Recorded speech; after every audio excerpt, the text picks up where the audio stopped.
the one that Mr. Wright represents, will be what they call it, in the legal terms, there's a process where they hold back, they're not actually litigating, but they wait to see if there's gonna be a successful outcome. And at that point, they're pulled into it, but they're not the actual litigators of the case. And this other firm is one of the 4 law firms that have been appointed by the judge to actually litigate. He also has a video on there, I don't know if you were able to watch, but it is a little bit informative. But really, what it boiled down to, the board probably just needs to make a decision. Now, Mr. Wright has really indicated that there was a deadline as of the end of September, and he extended it to the end of October, just so you're aware. The other firm told me there is no deadline. They are willing to grant additional time if needed. But to be aware that according to Mr. Wright and the information you received from his firm, they would like us to commit in this month. Or we can commit after this month, but the amount of fees that are collected out of any liens increases if we don't use that. And then it seems like there's one other thing I wanted to share.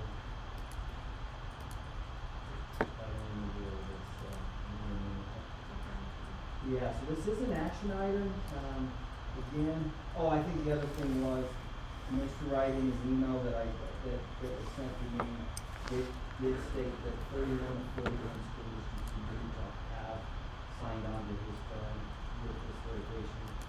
The other firm does not have anyone in Utah, although they have quite a list, dozens and dozens from around the country, but not one in Utah. They do have a number of them in Arizona. It's very hard to Arizona districts, but none in the So I don't know where you're at in working through this process. You may want to discuss it, you may not. I don't know. So, do you have any comments on this?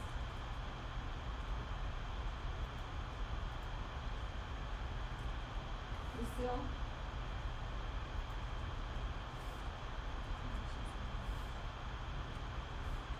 Nelson, Lucille?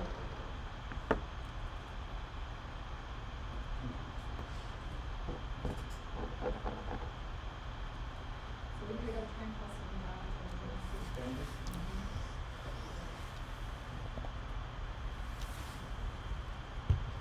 Oh, wait.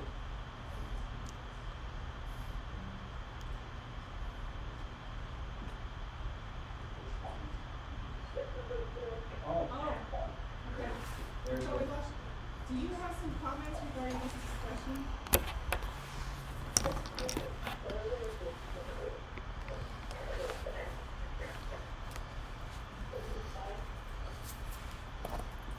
Okay, say that one more time, I'm sorry, I didn't hear you.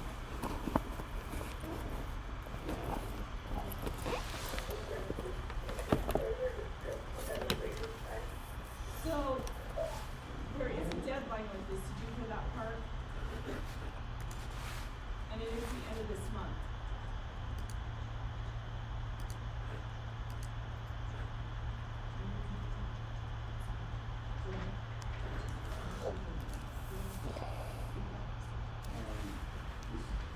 Last month, I not seeing any information.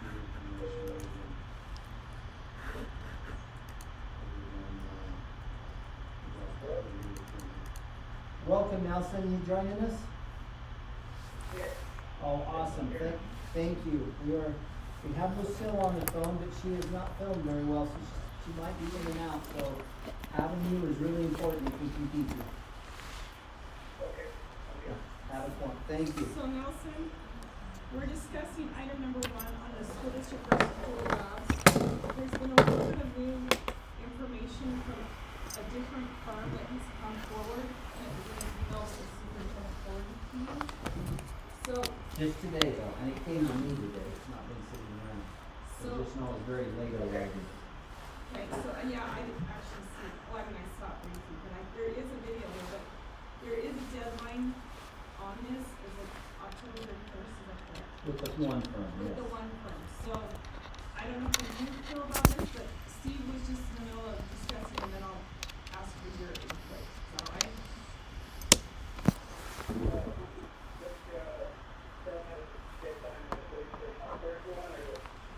one, the Kurt and McConkey firm that works with the France group. They're working with the France group out in California, they have a, it's not a, you can't get in later, it's just that the variable, that the percentages of royalties that are paid out change later. I don't have any reason why that's. Okay. Nielson? Did you wanna weigh in on it?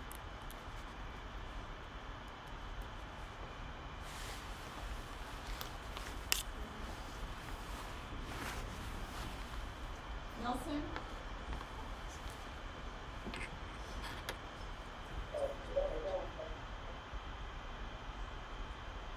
Okay. Okay, are you leaning one way or the other, or you don't know?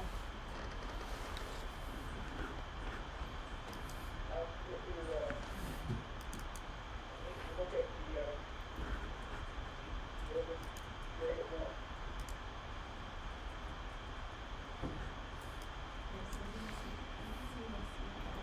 One more time.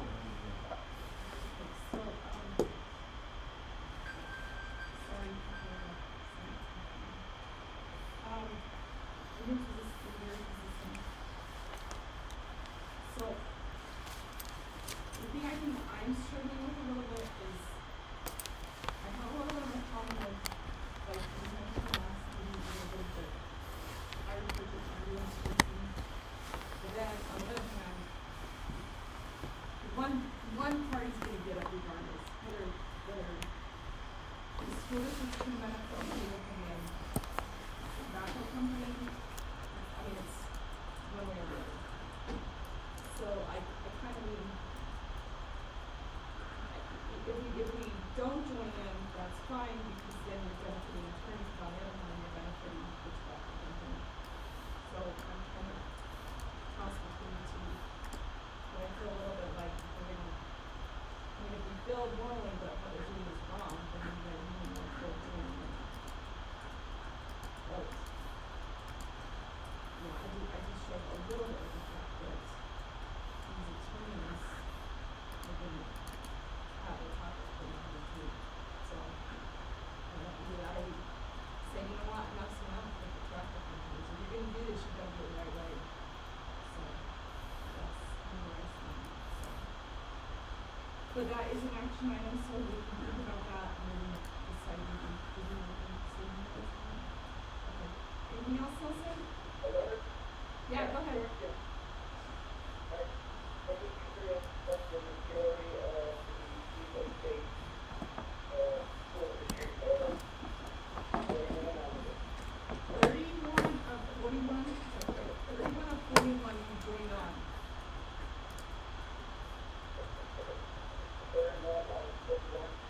Yes, so there's 10 of us left. Some of them, I'm aware of some that have voted no. I don't know if they all have, but I do know I was a district in superintendent and therefore elected to vote no. There is some, but at least one with a no vote out. So did you hear that? There's a few no votes on that, but of the 41, 31 have joined.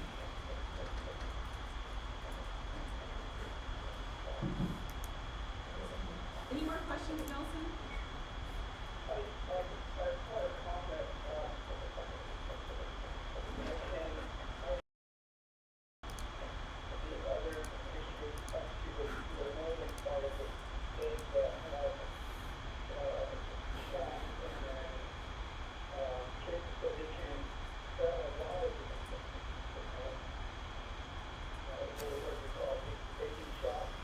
Right?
The second one is also another carryover topic from last, board meeting where we had, Vice Provost Christian Olson present to the board, and he presented some options of A, B, and C in Monument Valley. And his presentation was a follow-up to a prior board meeting where we had officially voted that we would work with USU's landing to establish a place to put a higher education facility in Monument Valley. So he had done work between those two conversations, those two board meetings, to come back with 3 potential sites. And A, B, and C, they had come down and ruled down that A was their top selection, their top choice, which the district also, I'm out of ideas right now, so. We also felt that A was our first.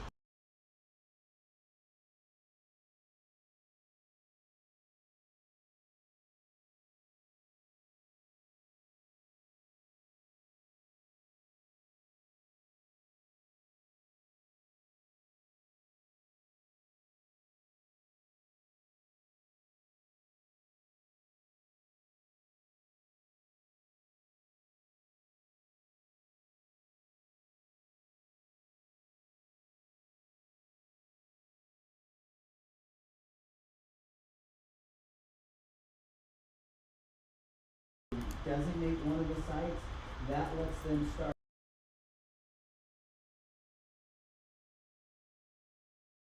Element of this discussion was if we did move forward, who would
textbook adoption. So part of that's budgeting, part of that is also, what it takes to implement a new textbook for our teachers and the support that's needed for that.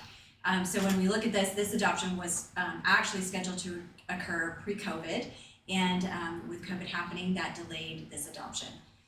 So just have that in mind that we're a little behind on getting appropriate curriculum for our junior high math. So this is for 7th and 8th grade math.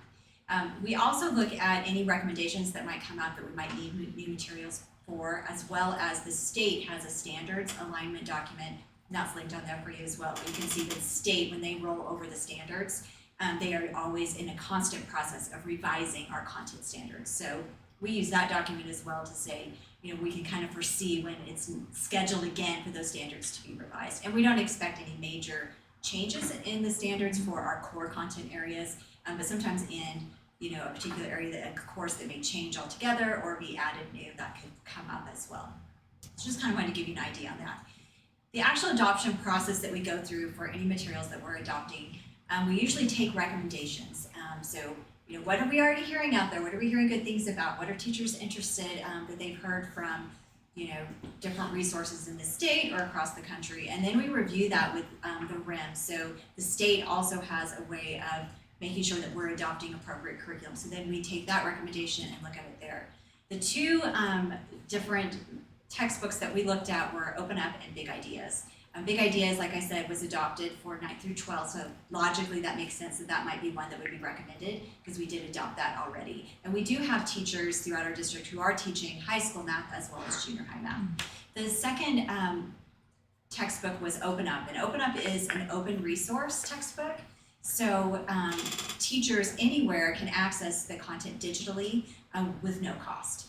And so those are the two that were rolled out. And what we do is we allow teachers time to pilot those. So they've had access to those materials. We purchased some of those materials.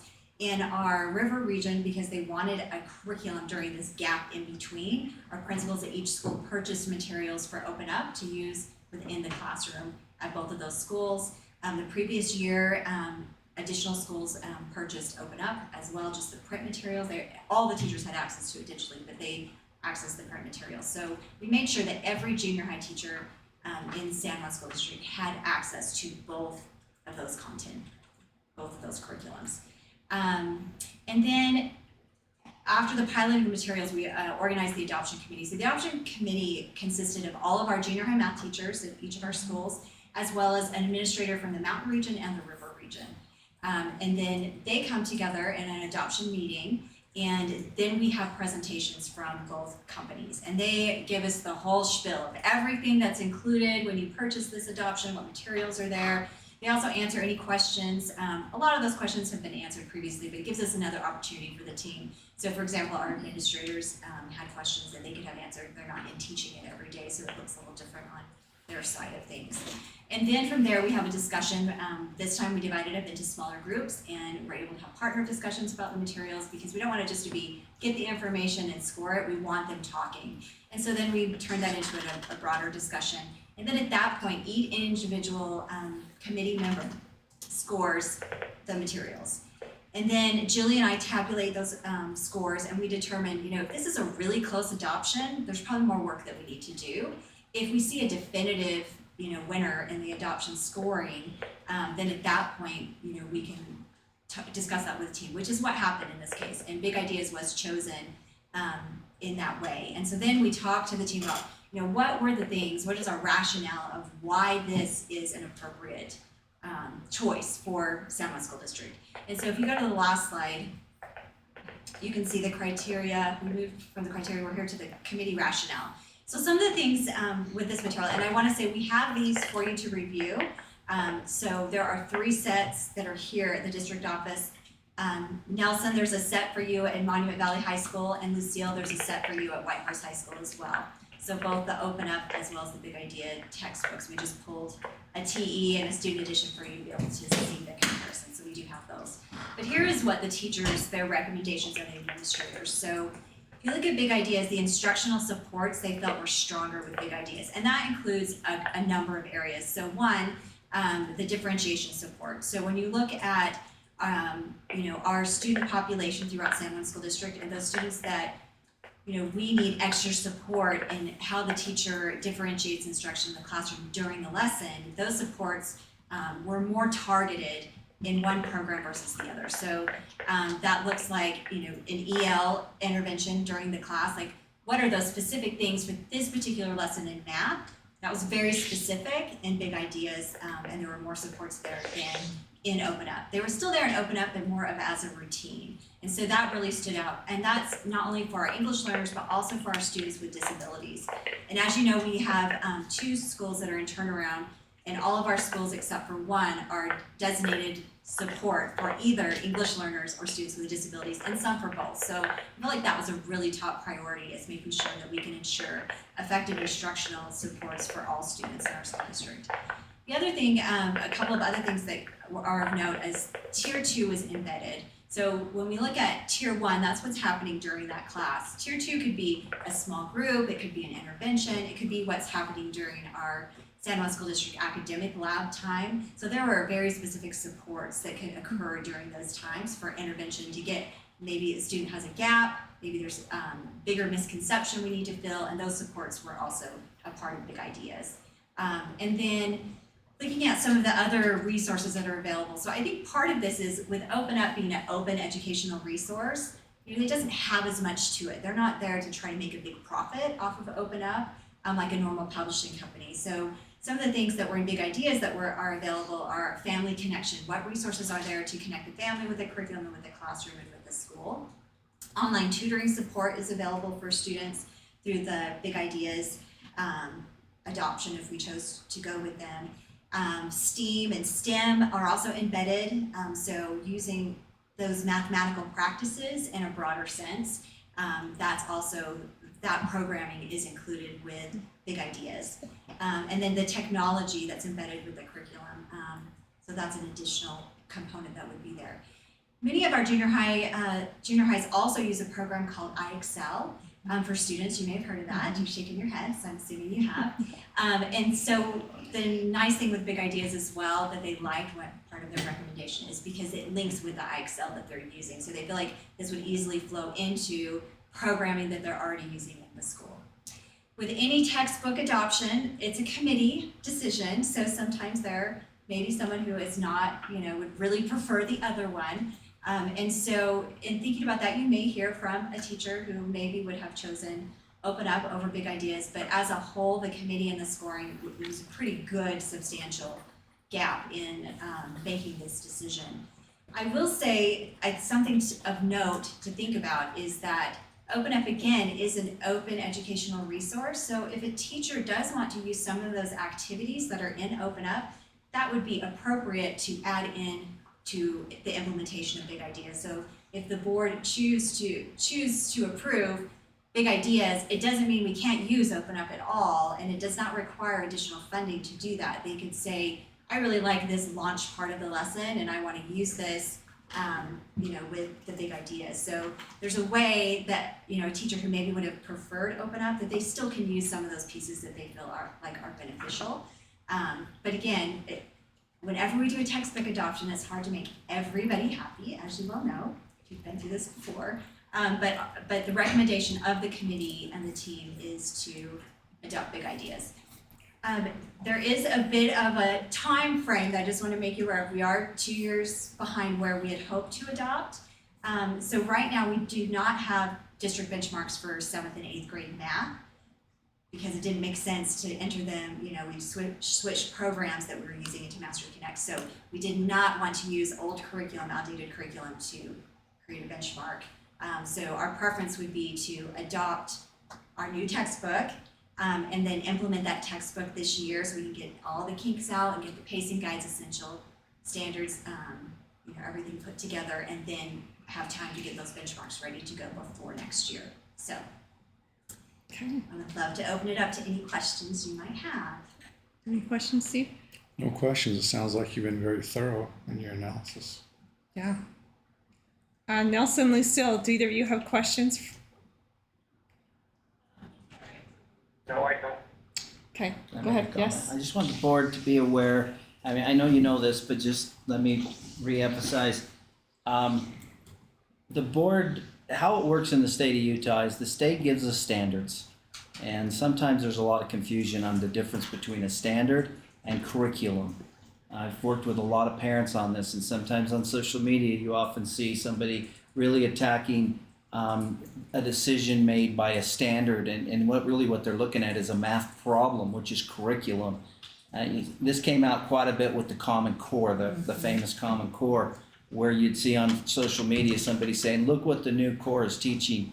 And right there showed that they were fairly not informed, because the standards is what the Common Core is. It's going to say the learner will do something, and then curriculum is how we're going to get the learner to do it.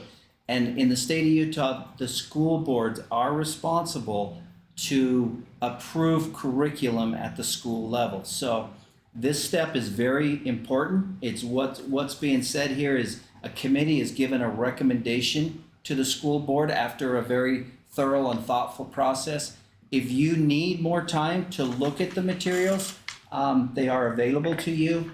And so I don't want you to feel rushed in any way, but just know that this is a process where now until you stamp approval on it, make a motion, This is not adopted a curriculum. This is only a recommended curriculum. And in the event that the board does make a formal action, it becomes adopted and it's our curriculum that we'll move forward with. So, Okay, any more? No, go ahead. Well, any concerns fiscally regarding the decision from administration? We've sent Tyrell the quote, so he does have the. math is generally much easier to navigate than language arts, and it's only 2 grades. So yeah, that's not a huge problem at this point. Okay.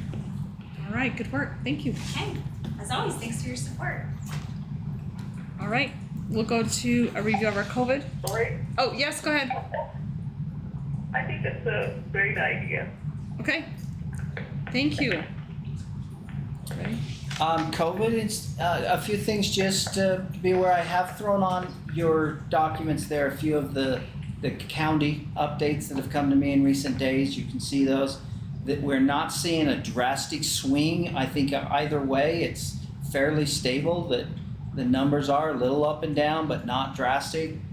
And for the most part in the school district, I even looked at today's numbers. They moved, but we're looking about 19 cases in the district, which there's 9 at one particular school, which I think is definitely starting to show, it's starting to definitely get my attention, but we haven't seen anything that just really took off and spiked hard. And so I feel very fortunate for that. We're continuing the things we've been doing. We're continuing to let parents know if we believe their student could have possibly been exposed. We're letting them know so that they can self-manage anything that they want to, such as wearing masks or self-quarantine. So we're trying to manage that part of the plan and continue. And I feel pretty good of where we're at right now, and we'll just continue to watch it. One other item to note is I did receive an email just as this meeting started, and there has been a new director for the San Juan Health Department announced, and so I will reach out and make sure that we have a direct line and contact information so that we're working closely, because all of these, should anything start to spike or change, there will definitely be coordination needed between my office and the new health director's office, and they'll play a vital role in anything that happens there. But overall, I think we're hanging in there. We're moving forward, and things are staying fairly stable. All right. Again, I think it's only fair I put the asterisk or the caveat on there that we really wonder to what degree all of our students that go home sick are being tested. We don't know that. So when we look at those numbers, I continue to say that we don't know if there's many more that would be in those numbers if testing was mandatory or whatever. And I'm not advocating for anything. I'm just saying keep that in your mind as we look at those numbers, that we don't declare that we believe they're 100% accurate. They're the best we can give at this point. All right. Any comments? On the school COVID cases document, there's no date in the document itself or the title. Yeah, I can improve that. How current is that? That comes from that's the last board meeting. That's still just on there. Oh, okay. Yeah, so that's quite old. And then, yeah, I'll put a date on so we can see those. But looking at today's document, if we were to drill right into our website, there's 19 present cases with one school at 9. Okay. All right. Anything else? Okay. Let's go to our 150-mile form. If you'll go ahead with that. This is another request, again, due to COVID and due to some other factors. There's a lot of revision and changing in our athletic schedules. There's just has to be, due to what we're experiencing. So as those change and schedules are revised and there's a new trip that goes over 150 miles, these schools are following district policy and submitting those to the board. This one is just barely over, I think it's 152 to Tuba City, 153 from Whitehorse to 3 Tuba miles City. over. So yeah, they've got it down to the very mile, but it does go over the 150. So I am requesting that the board approve this. this, and then you can also see some changes in their schedule, but Okay. that 150 mile, if we could approve that later in the meeting, that needs to happen or that trip would not happen. Okay. So I am recommending we approve that. Eva, I don't see that form if we do approve that. Do you have that? I'll get it for you. Okay. before then. Thank you. Any comments? All right. Okay, let's go to, I guess you're doing the LEA specific licenses for Matt. I probably should have said earlier that we are excusing Matt. He is off Yes. at a human resource officer meetings. And he did realize that there were some carryovers that were not included in last month's list of, you did already previously approve a very long list of LEA specific licenses and endorsements. And there were, I think there's 8 on here now that were not included. He is recommending, and I would recommend that we formally approve these and add them to the list that we started last month. Okay, just, And for all the good reasons he talked about Okay. last month. so does any follow-up, Steve, for you? Okay, Nelson, Lucille, any follow-up on this? Or are you good with that? I'm fine. Okay. Thank you. All right, so let's go to our enrollment report. Yeah, this is kind of standard. You about at least I've seen in our October board meeting, the board has received an update of what our enrollment looks like. Our enrollment is critical. That's where we get our funding. When we see a drastic either drop or rise in enrollment, we are very much aware that there's going to need to be some kind of changes or some kind of accommodations given to be able to deal with that. Not only does it affect things at the school level, classroom level, teacher level, but it also affects things funding level. So it's something we look at every year. We've made October 1 the standard kind of time to stop and look at this. That ties into many. There is a report that's due to the state by then, an official report, and so it's been practice that we look at it at this time. You have a historical kind of overview of where we've been, and you can look at that. The one thing that I would add to this historical overview is the numbers last year are probably, again, you have to have an asterisk attached to those. We saw, I think because we were pretty proactive in getting out early with our virtual program and reaching our tier 3 kids, we saw a little jump in our river region students, which was nice because it definitely also factors into our Impact 8 application. But it doesn't appear that we've kept those students. They're not there this year. So you see a little jump up last year and then you see a little decline this year. But overall, from this year to 2 years ago, we're fairly stable. And so you can kind of look at that. We had about 2,891 2 years ago, and we're 2,880, so 11 students different. There is a slight decrease in our enrollment. So speak to TES. Why is that so? Is it COVID? And that gap is significant in kindergarten. Yeah, and we've talked a little about that. I don't know if we can put our finger on that. I don't know if you have any additional. I know we visited Christy. Any ideas? Kindergarten is definitely part of it. When you think about preschool feeds into kindergarten, so with COVID last year and preschool numbers, I mean that makes a challenge, right? Like Sure. sometimes that's just us finding where those students are, and typically they come back in first grade when you have a low enrollment like this in kindergarten. So that's what we are hoping for and doing everything we can to locate those students. Overall, I think we have lost some students that hopefully will come back once COVID is over, and that's for a variety of reasons. But I think families have, whether or not they're, or they may be living with another family member somewhere else. Okay, and MHS. That's significantly lower, Julie. You remember when we started cutting back on teachers in the elementary school about 5 or 6 years ago? These are Oh. those classes that are rolling through. So now the high school's Yeah. feeling the pain. Is that why, cause I mean, like, That's most of it. ninth grade has 30 students, yeah, Yeah. that's that Those are small, our small classes class, that we huh? were looking at splitting. Oh, that's right, Do we do a new teacher, do we not? Yeah. so that's that catch up now, okay, And going back to TES with 26 in kindergarten, I mean, I think we're gonna have to watch that and just see if we are missing some due to the fact they weren't in preschool, they're not enrolled.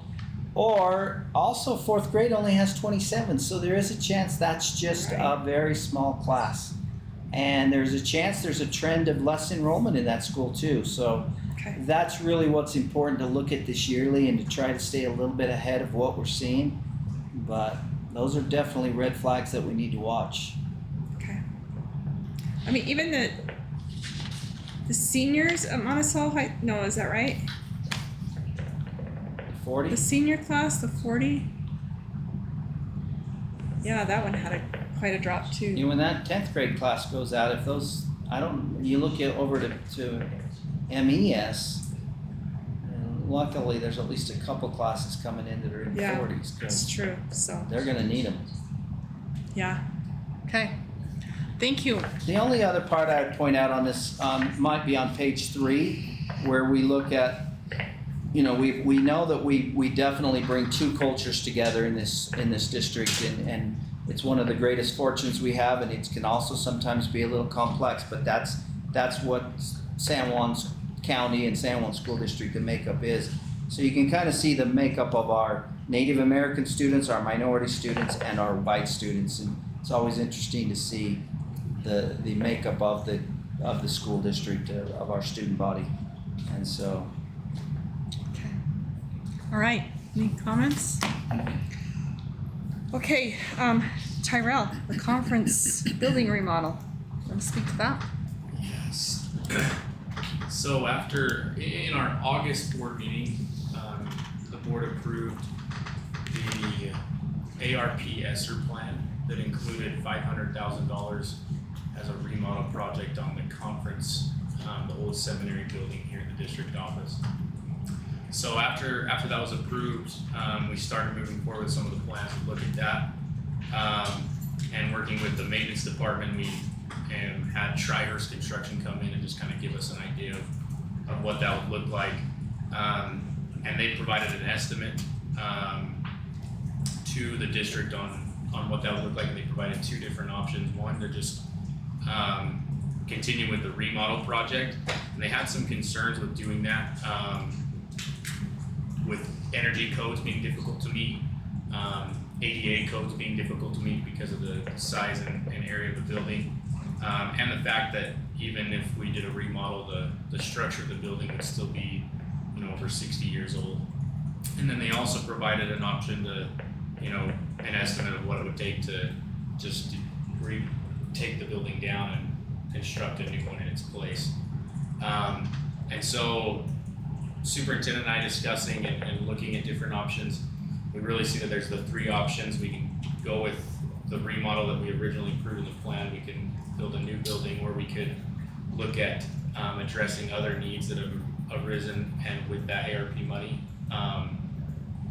And Superintendent and I discussed, and we have looked at it and talked to the state on what it would take to do a budget adjustment with the ARP funding.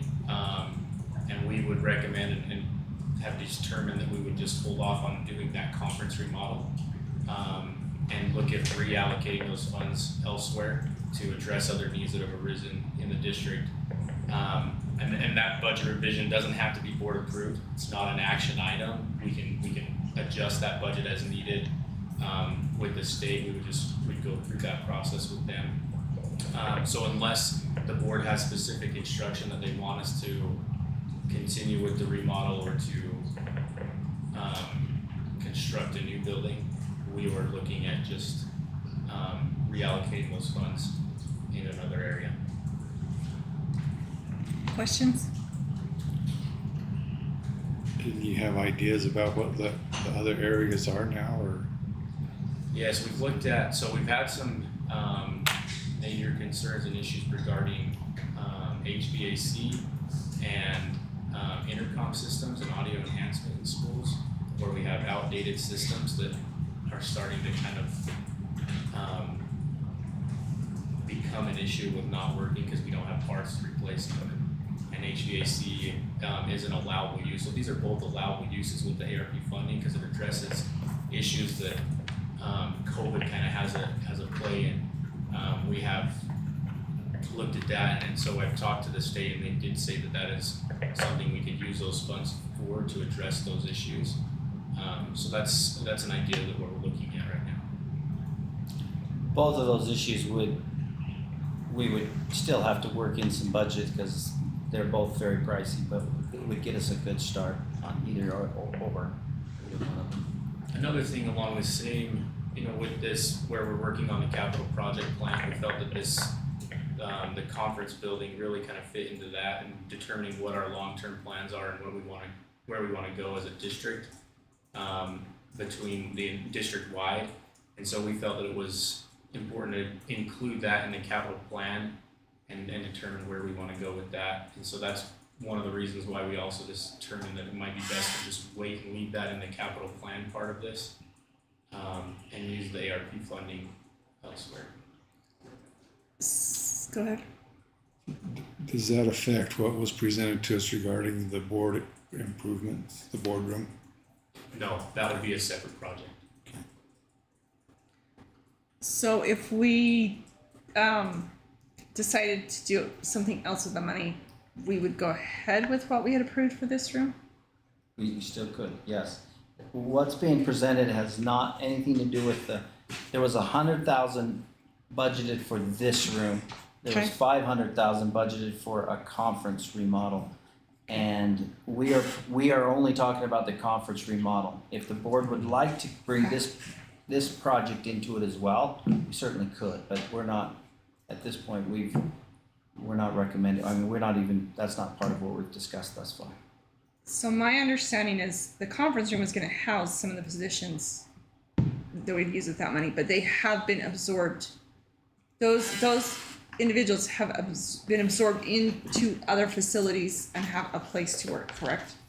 Yeah, kind of, right, Paul? We've got them kind of pretty close to each other. We're swirling. We're doing good. Yeah. But they are a Yes. house. Yeah. We have found Okay. a cubicle for them. They're not an office, but a spot. Is it a janitorial closet? No. Okay, It's better than that. good job. Add a little wallpaper, it'll be dandy. Nelson, Lucille, do you have any comments?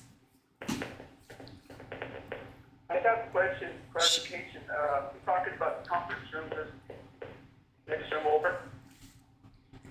Conference room is in the boardroom or the building of the conference room? Oh, okay. Do you want to explain that, Tyrell? You're right there, he can hear you Yeah, better. so Nels, this is discussing the conference, building that's just to the north of the district office, not in regards to this boardroom conference room. If the board wanted to revisit the boardroom, we certainly could. If there's any feelings that. Is there what used to be the old seminary building? Correct. Okay. So we ought to the whole thing was to make it better for our community as they come in. Is that something we want to talk about here? Do you want to bring it to another meeting? The logic behind the boardroom project, yes, was to make this more, to make this building and the experience here more compatible with virtual and with even having our public come in and even safety came into that, but also just to make it a more efficient way of managing a meeting. And virtually, as we've turned to more virtual, to have it set up so that it's not quite with so many cords and all of this, it could be designed where we could virtually transmit this in a much more effective way. Safety wise, having everyone come from the back in rather than at the backs is more not only safe but more convenient.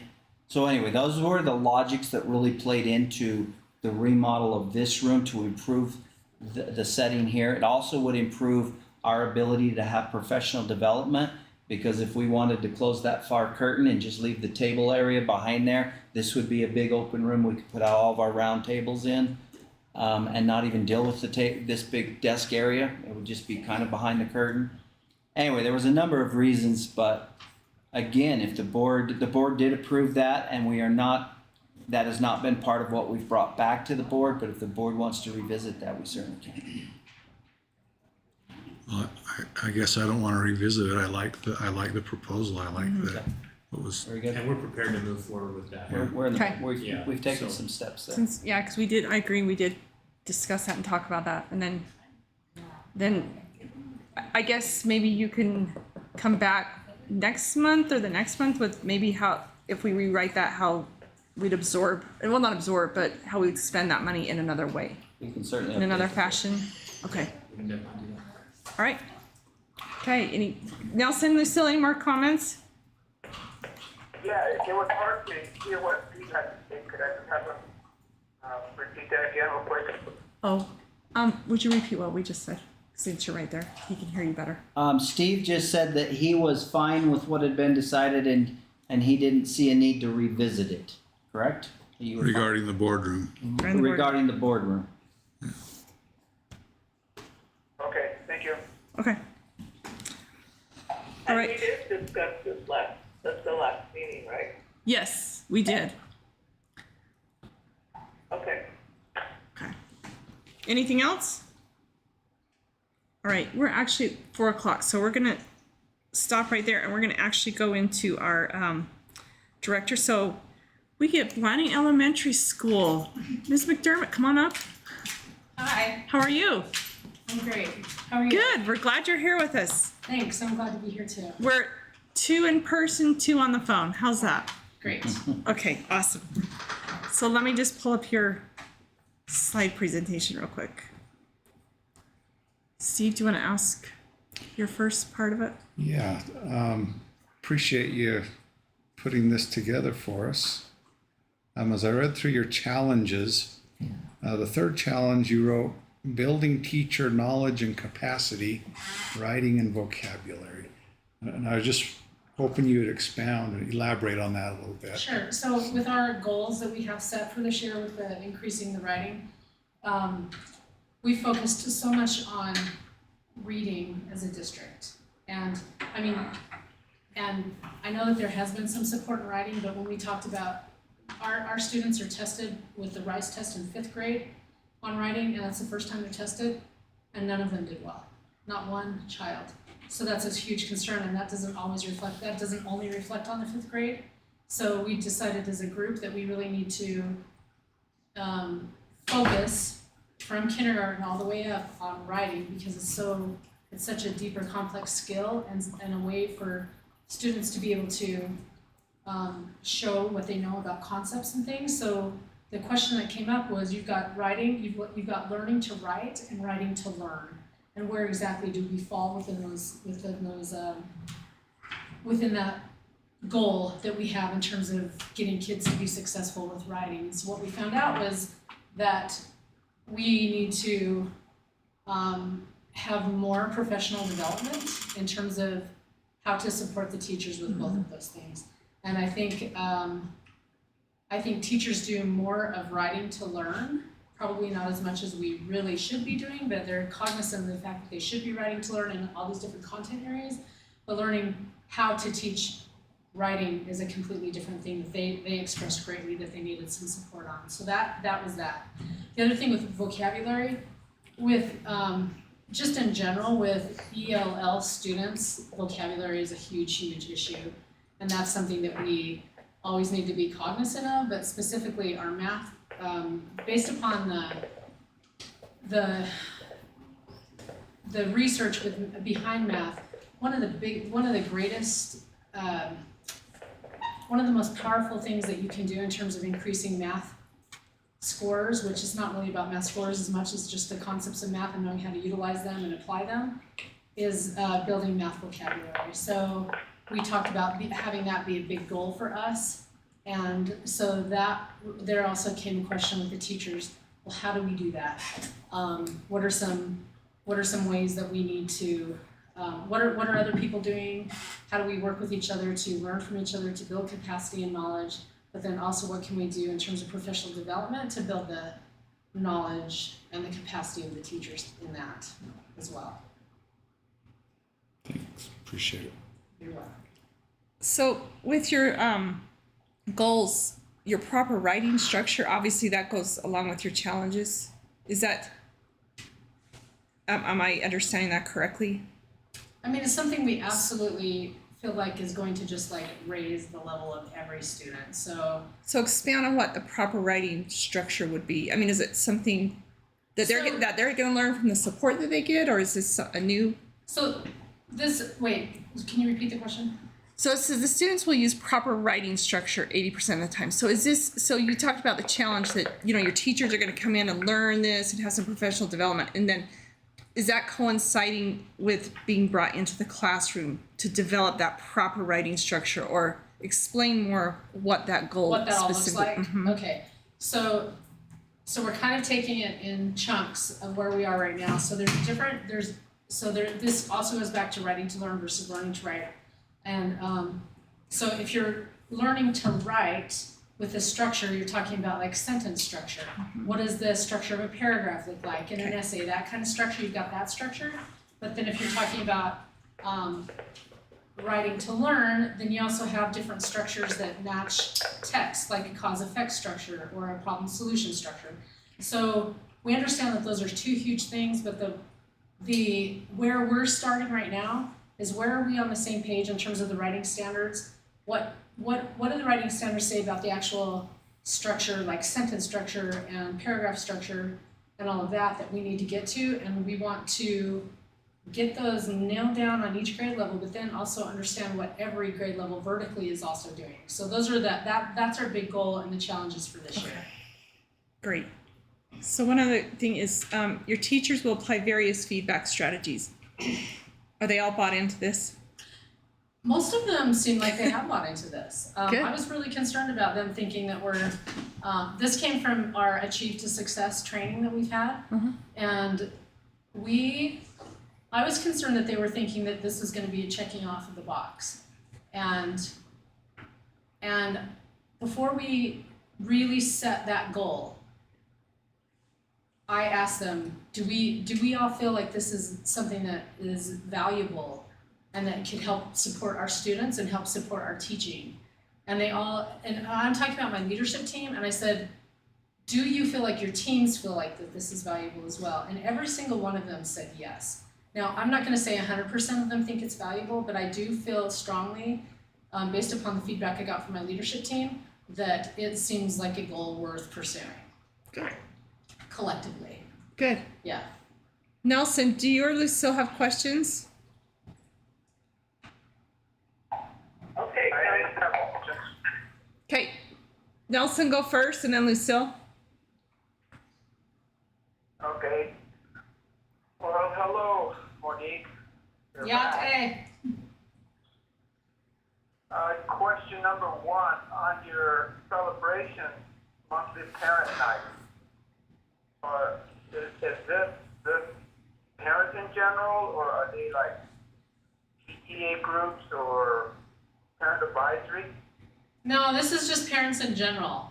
So last summer, we got together as a leadership team and talked about what we would like to do just to increase, just to support parents and helping them understand different ways in which they can support their child and celebrate their child. So we picked out different themes per month, and that's the goal of that. It's really to kind of build also like community knowledge and capacity, and also another great way to celebrate the kids. So like the first one, well, we just had our first one. We implemented a recess reboot situation, so we taught parents about that. The next one's going to be a heritage night for parents. And then we've got like a STEM night, we've got a reading, we've got a math. Fun. Yeah. And we're talking about throwing in also, we feel like strongly parents really need to understand special needs as well. We have, I think 9, just anywhere from ADHD to autism, there's just different ways in which I think we can really create a bridge and a supportive atmosphere for parents and all of us to learn together. Great. Okay, so the next question goes back into the challenges area. On your first bullet, additional assistant principal support, with having these parent nights and understanding and knowing that you have this challenge, are you getting any very many parents volunteering at your school? We have a few more picking up. I'm seeing more parents in every single day. But I think that we've had a slow start to that, I think because of COVID. I can't exactly speak to why it is, but I'm just guessing because I've been here for such a short amount of time but based upon what I understand from Blanding is that it's always had a really strong parent volunteer system. And so I'm going with that and thinking that, we're getting a little bit more momentum with volunteering, but I think COVID has kind of set us back a little bit. And when I do get an assistant principal in the building, then I do want to start the Watchdogs. I don't know if you're familiar with that, but that's a program that I heard was awesome that I've never seen, and I'm excited to see it. So I don't know if I answered your question, Nelson. Yeah, you did. COVID is probably what I was thinking might be part of the reason why as well. So I know it is. Yeah. But I also do know that Blanding parents usually have a lot of participation Yeah. in school functions too as well. So I was just wondering how that's going with the COVID in place as well. But yeah, thank you. Yeah, you're welcome. Okay, Lucille. Hi, Monique. Hi, Lucille. We appreciate you very much for all that you do. Thank you. And under your challenges, it says establishing a school-wide behavior support system, and it says severe needs. You touch base on that. She wants you to elaborate on that. Oh, okay. Yeah. Oh my goodness. Well, I mean, so I feel like there has been a lot of really good work that has been established with the school-wide behavior support system, but I don't know exactly all that it entails. And I know that there's been a lot of, I was talking today to Shelby Eldridge, who's been there for a long time and used to be the behavior specialist. And I was asking her what they have done in the past and asked her to give me some documents of that. But we really need to have, just sitting in the principal's chair, I noticed that some teachers never utilize the principal for behaviors. And then I noticed that some teachers always use the principal for behaviors. So that just makes me think that there's not exactly a really great locked-in system. And I feel like we need to be very explicit and clear about what we need to do each step of the way. So that's a big part of it. And then also being very transparent with the parents on what our behavior system is. So that's what I mean there. And then I would also like to think about some ways. I feel like that could take care of most of our severe needs, but when we have some very severe needs, I'm feeling like those severe needs tap into a lot of human resources that we don't necessarily have allocated toward those needs, even though so we have to pull from resources we have to rob Peter to pay Paul, for so to speak.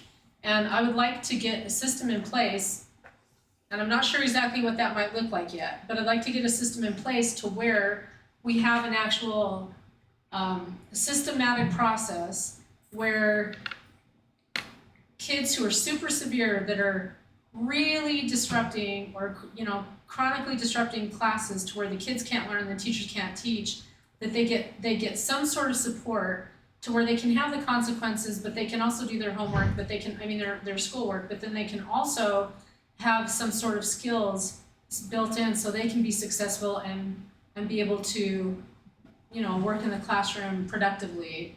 So that's really, in terms of like a school-wide behavior support system, I would like to really explore that in our infrastructure. If that made any sense. Lucille, any more follow-up? Bonnie, Yeah, do you have a school social worker there at the school? Give us, what's, I have a social worker that's assigned to my school.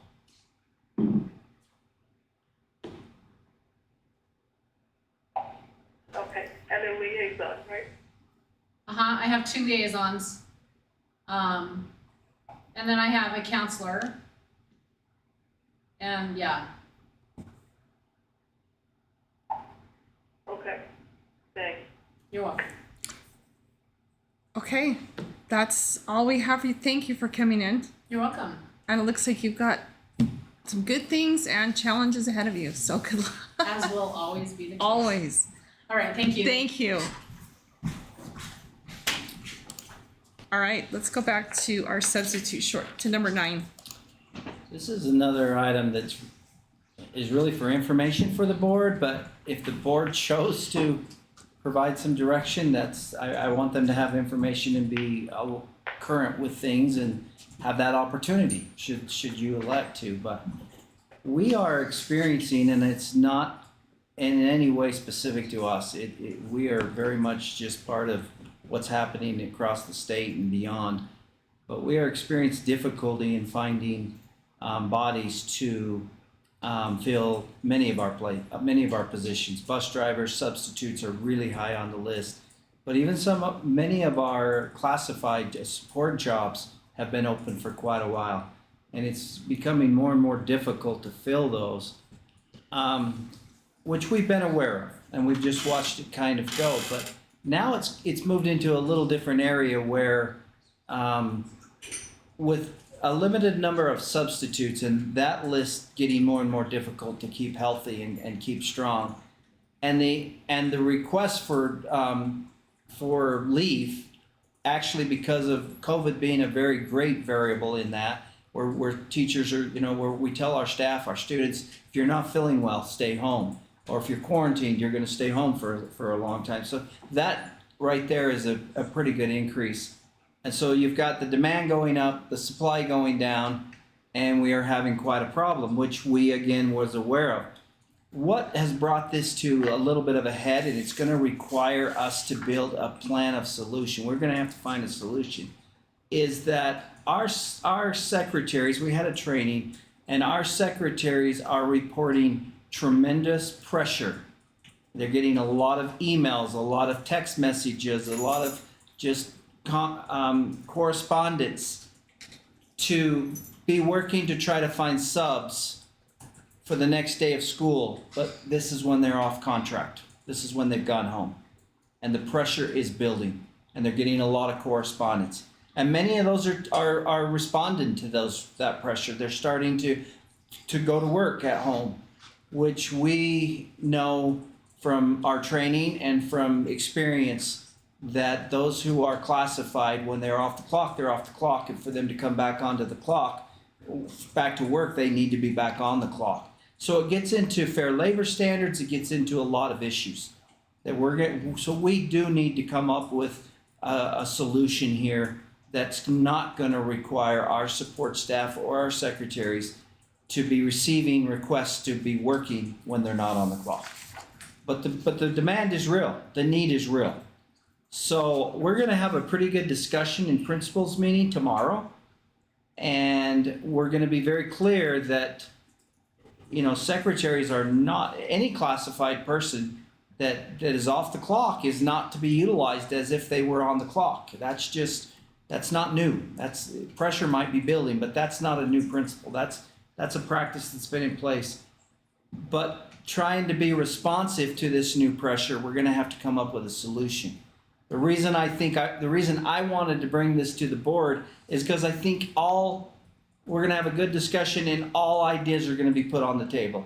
And some of those ideas are going to go left and some are going to go right, and they very possibly could go a lot of different directions. One of the directions that it could go, and I realize that in one way it's a little bit ironic because I just told you how difficult it is to hire people, but we might need many districts, and I've reached out to Grand today, I've reached out to other districts, and one idea that is out there that districts are utilizing that they say seems to be working fairly well, Grand being the district I spoke to today, was a substitute coordinator for the entire district. That coordinator would handle all out of hours requests. So quite often a substitute cancels the night before. It's not just that we need a teacher that calls in. Sometimes you have a substitute lined up and they come down with a sick child and now they need to stay home. So there's just lots of reasons why after our staff has gone home, you have a need to start to work on finding a replacement for a classroom teacher the following day. But if we had a district coordinator, they could handle those responsibilities for the entire district. That's just one idea. We're going to try to put all ideas on the table. There's other ideas. Maybe we can extend some hours to certain employees earlier and later and still keep them within their contract hours and be able to work with it that way. So we'll look at all ideas that we can put on the table.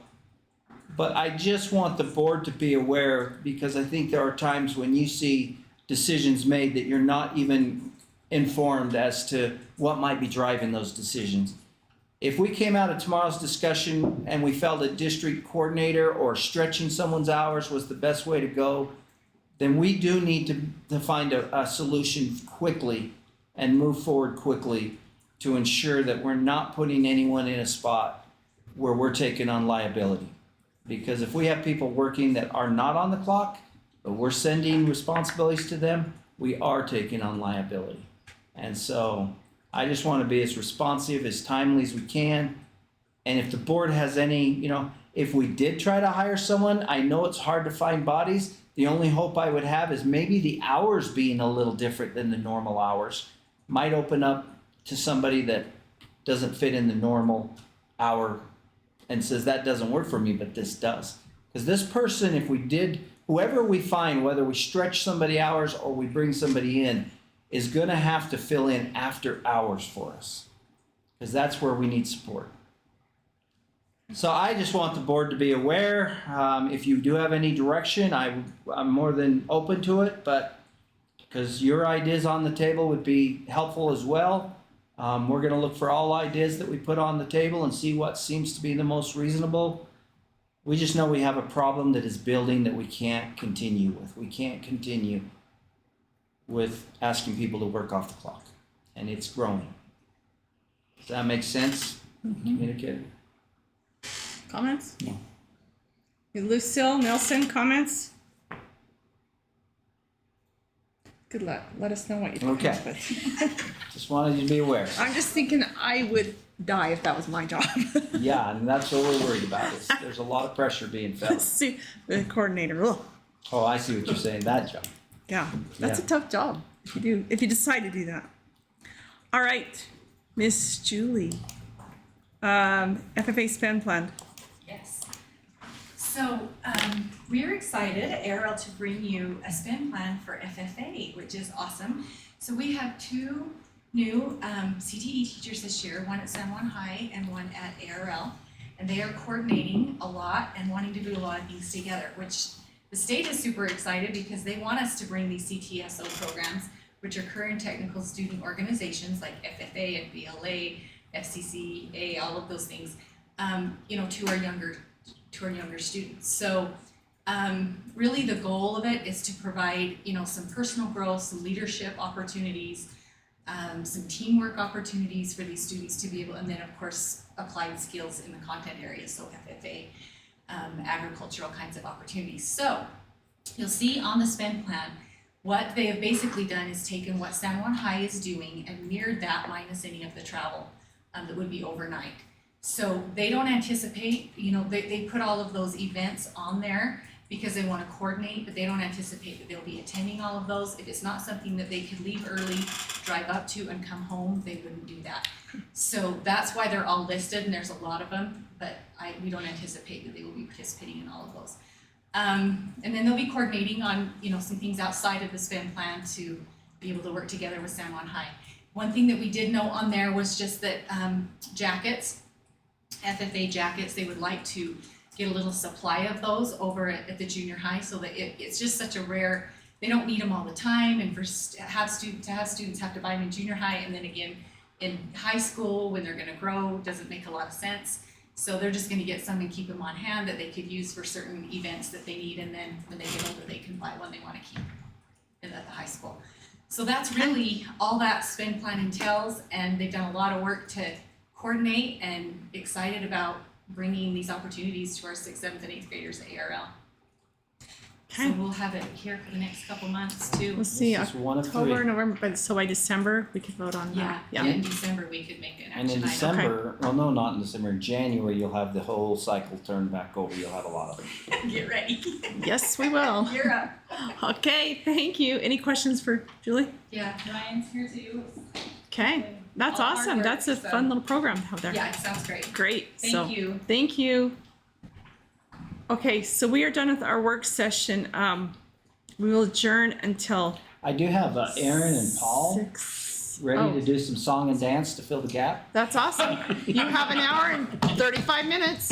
I did not So- expect that. Okay, Nelson or Lucille, can you guys hear me? Can you hear Nelson and Lucille? Can you hear? So I do need, I for sure have to have one of you back on at 6 because we'll have public comment and then we'll have action items. Because if neither of you are there, we can't do any action items. So we'll just wait to hear from you at 6. Is that right? Yeah. Okay, perfect. Thank you. Thank you. Sure. I don't think we can even continue with the board meeting, I know.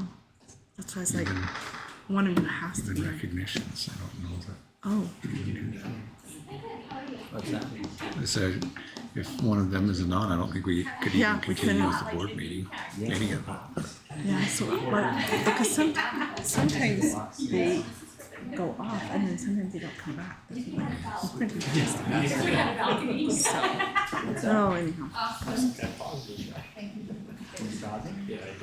Now it's tricky to remember. No executive session. Nope. We are. A little more similar to the one here. Oh, really? They got rid of the concrete floors, which was so ugly. They I'm created- just the worst person in the world to notice those kind of things. My wife. Okay.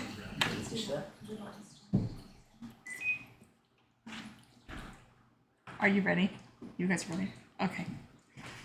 All right, so we are to the public portion of our board meeting, and we appreciate you coming and having you here in attendance with us. And this is the best part of our meeting, is when we get to recognize the employees of our district and the hard work that they do. So we'll go in this order. Craig Swenson, Chandra Hart, and Sherry Pugh. Did I say that correctly? Chandra? It's Chandra. Chandra, excuse me, I'm sorry. So, all right, Craig, if you'll come up to the front. Grab my glasses.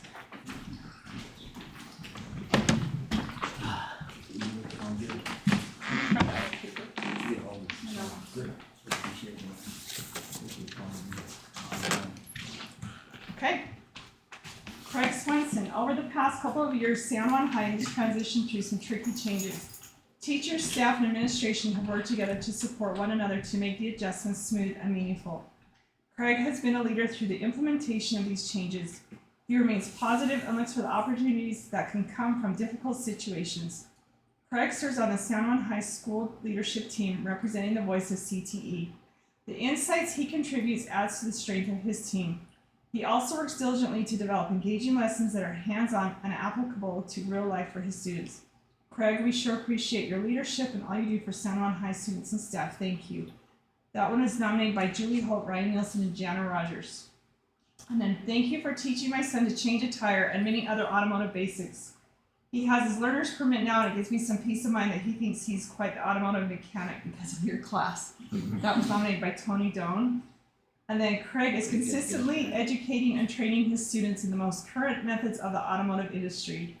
He has genuine interest in seeing his students succeed and work hard to motivate them to be high achievers. He does an incredible job with his extra responsibilities in the athletic events in the district. He also provides great support for the CTE staff at San Juan High. Nominated by unknown. So thank you. We appreciate it so much. Oh.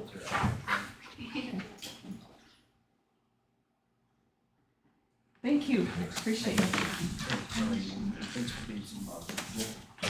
Hey, I'm ready.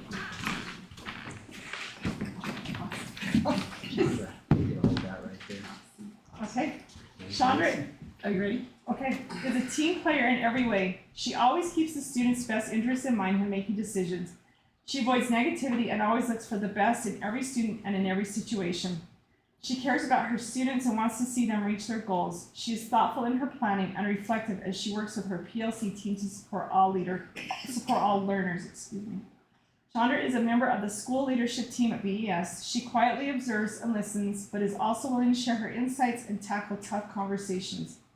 She is a motivating influence on the team. We sure appreciate all Chandra does for her class, PLC team, and school-wide team. We are lucky to have her as a valuable member of the BES team. We were nominated by Julie Holt and Monique McDermott.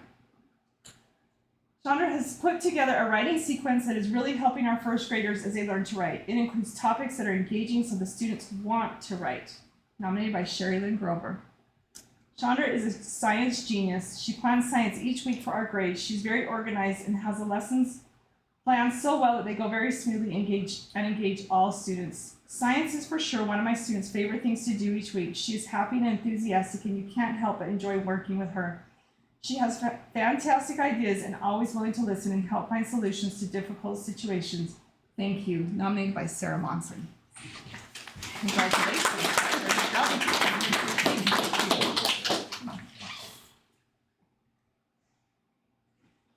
Congrats. For everything. Appreciate it. Congrats. Sherry, can you come up here? One down. Sherry was nominated by several individuals. The first one is by Julie Holt, Ryan Nielson, and Jana Rogers. They say this: Sherry is such a great support to students and staff at San Juan High. She quietly and calmly goes about her day doing what matters most.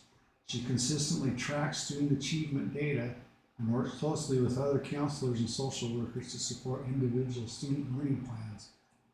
She is a relentless strength behind motivating students to stay on track for graduation and work to meet their goals. She coordinates with teachers and administration to ensure that all students' needs are met. Sherry goes above and beyond to look out for all students and help them be successful. Thank you, Sherry, for doing such an amazing job at all you do. Next nomination was by Tony Dohm.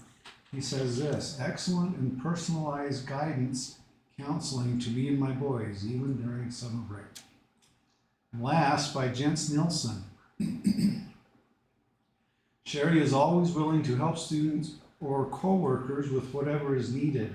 She goes out of her way to make sure students get the help they need. She is very good with staying on top of seniors to ensure that they are applying for college and scholarships. She has a great ability to show the students that she truly cares. Students trust her and look to her for extra guidance to help with their career goals. Congratulations, Sherry.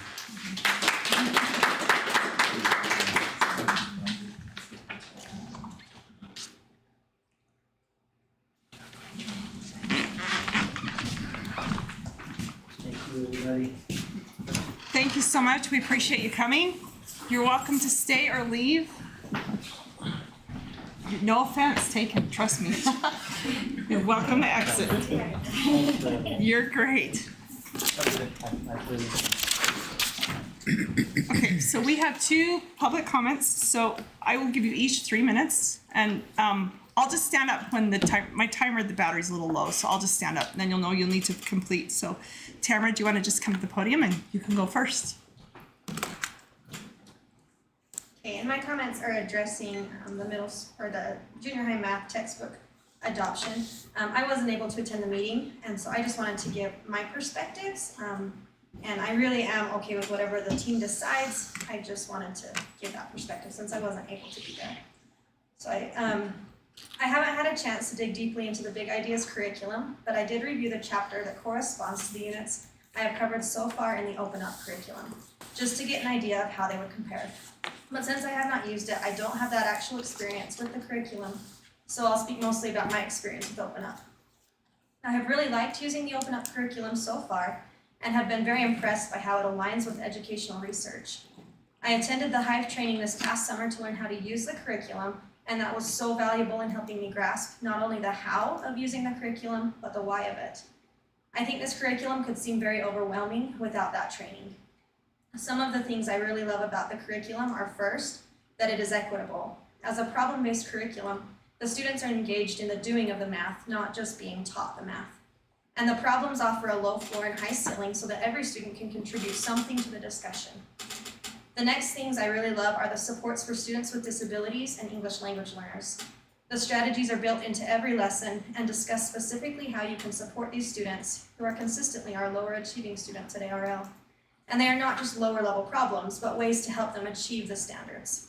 I also love that each lesson includes an exit ticket called a cool down that allows me to monitor progress daily, and really lends itself to monitoring for standards mastery, not just assignment completion. The curriculum intentionally includes specific instructional routines or teacher moves that are very research-based, and also 8 different math language routines that help students develop their ability to use academic language, not just a word wall. I had a hard time aligning the curriculum to our 80-minute blocks at first, but I have a system that is working very well for me now. And with the different activities built into each lesson, it breaks up the class in a way that allows my students to maintain focus throughout the class. My biggest win this year was when we finished a lesson in class and one of my students said, "Wait, it's over?" I did a little happy dance. The last thing I really love is how easy it is for me to differentiate instruction. I can easily choose activities for reteach, practice, and extension, and that has been working pretty well as long as I can get the timing of my lessons right. I think it could be valuable for teachers and administrators or anyone else interested to observe a class using this curriculum and see how it is different from the traditional methods for teaching math. My door is open to anyone. I haven't seen much of the Big Ideas curriculum, but to me it feels more like just a traditional textbook, and I'm afraid it would just get us traditional results. And it makes me a little sad thinking I would give up my Open Up resources after what I've experienced this year. I also, if she can pull these up, the ed reports, well, I just stopped. Anyway, I have it here. Okay, Did you get ed reports? Did I give this to you? we just got the emails. Are they attached to the email? There is a link, Okay, yes. So so you can we see can the look at ed those. reports Sure. for both curriculums. Okay, Okay? perfect. Thank you. Okay, Miko. Welcome. Thank you. My first comment is on the Jewel versus school districts lawsuit. I actually in the past have thought that most Americans are too litigious and too quick to start fights instead of sitting back and using a cool head. But over the last year, I've come to realize that there is a lot of truth in the quotation that for evil to triumph, all that needs to happen is good men to do nothing. I think a lot of the problems right now in this country are because good men haven't done anything. And I think they're going to get worse. As far as this lawsuit goes, it looks like it's going to happen whether you join or not. And I think the only advantage is probably that you would just be adding one more voice saying we don't agree with tobacco products being glamorized for teenagers. My second comment is it came to my mind because of the discussion on the substitute teacher problem. And this is not going to help the substitute teacher problem. But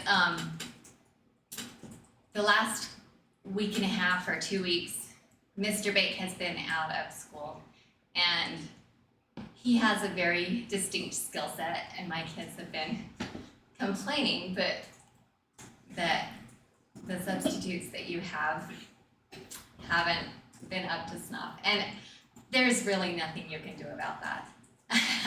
I realize that, but it makes me appreciate more the specific skill sets that the teachers have here. And I appreciate Mr. Bake, I appreciate the elementary teachers who have a big job of keeping 30 little kids in line and engaged for a whole day. And I appreciate the skill set of the advanced math teachers who can teach math classes to kids who really aren't interested. And I think it would take a different kind of student to say, man, I wish I had a better substitute for math, but because they don't really, mostly want to learn it. But I do appreciate the teachers, and they may never hear that, but I do want to thank them. Thank you. Thank you. Okay. Anything else, Eva? All right. Thank you for your comments. Okay, we're gonna move to our consent agenda. Nelson, are you or Lucille still on there? Lucille's on. Okay. All right, so I need a motion to accept the consent agenda. I move to approve the consent agenda. Lucille second. Okay, any discussion? All in favor? Aye. Aye. Yeah, they're all there. Thank you. Okay, now we're gonna go to the possible action items. We don't have anything for the COVID. So this one, I'm gonna go this, oh wait, actually, let me go off the computer. Hold on just a second. All right, so number 2, the Utah PTA requests school district versus Jewel Labs. So I need a motion for number 2.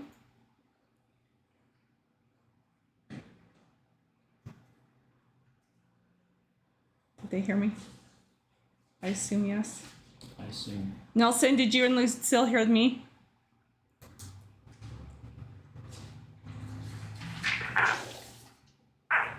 What did you say? Oh, okay. So you heard me. Lucille, did you hear that? Do we have a motion for the Utah PTA No. requests? What'd she say? She said no. Oh, okay. All right, hearing there's not a motion, okay, Monument Valley Higher Education Building, that's the approval for Utah State to move forward with option A. So that probably needs to be specified, and that they will draw up that contract. Or So- you could decide however. However That was we our want us to do. recommendation. We feel like they have an attorney firm that they probably exhaust more of their resources, and we'd still have our interests protected because it still has to go through our legal counsel. Okay, so, But it could go either way. If we feel more comfortable doing it our way with our legal counsel, we can do that as well. Just however the board would like to see that happen. okay, I move to move forward with the USU property, designating what we've been calling property A, which is north of the teacher housing, and authorizing administration to proceed on that and how they see fit. okay, motion by Steve, I'll second the motion. okay. Any discussion? All in favor? Aye. Aye. Aye. Okay. All right, the River Region Secondary Activities, the 150-mile form. So I need a motion for that. Might just have to do the motions. I'm thinking.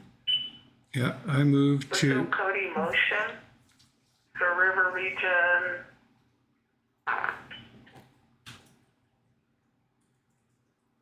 I don't have my computer in front of me, so Do you want, okay, I want to.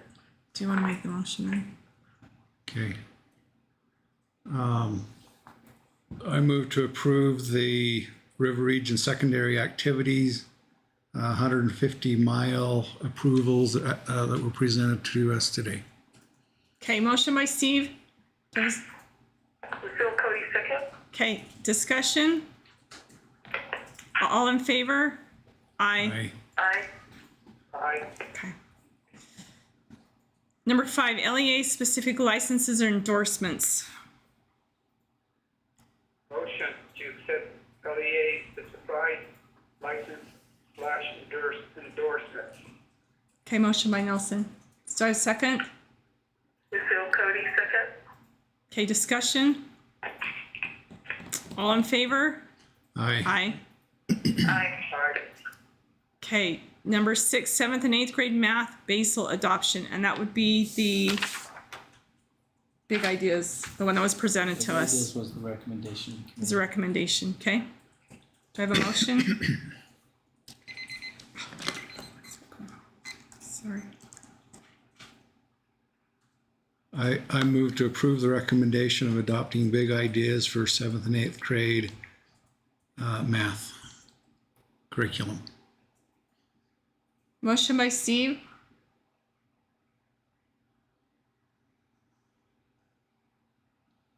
Second. I will motion to second. Nelson.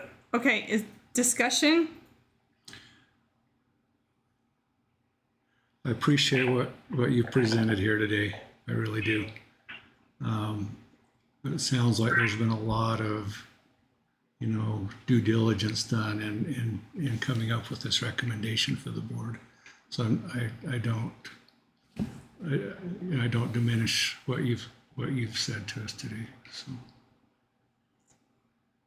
Okay. All in favor? Aye. aye.